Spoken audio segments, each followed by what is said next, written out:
আসসালামু আলাইকুম এভরিওয়ান। আজকে তোমাদের সাথে আমার ক্রাফটের পার্ট 2 শেয়ার করছি। এখানে আমি কার্ডবোর্ড দিয়ে ছোট্ট একটা মিনি হাউস বানাইলাম। যাই হোক, এটার টিউটোরিয়াল তোমাদের সাথে দেওয়া হয় নাই। যদি কারো প্রয়োজন হয় অবশ্যই আমাকে কমেন্ট করবা, ইনশাআল্লাহ দেওয়ার ট্রাই করব। তারপরে এখানে আমি ঘরটাকে হোয়াইট কালার দিয়ে পুরোপুরি কালার করে নিচ্ছিলাম।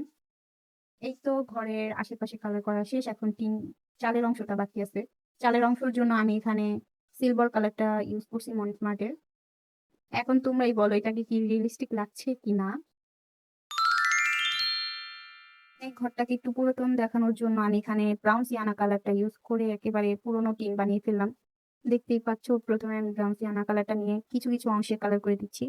আর সরি টু সে, এই সিনটা ভিডিও রেকর্ড হয়নি, কোনো কারণে অফ ছিল ক্যামেরাটা। কোনো ব্যাপার না। তারপরে এখানে আমি জুমিনের অংশ করে নিচ্ছি, যেখানে আমি ঘরটা সেট করব। তারপরে এখানে আমি লাল, নীল, হলুদ, সবুজ যেই কালার পাচ্ছিলাম ওই কালার দিয়ে কভার করে দিচ্ছি।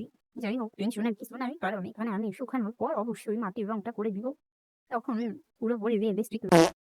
তারপরে এখানে অনেক কাজ বাকি আছে, নেক্সট ভিডিওতে তোমাদের সাথে শেয়ার করব।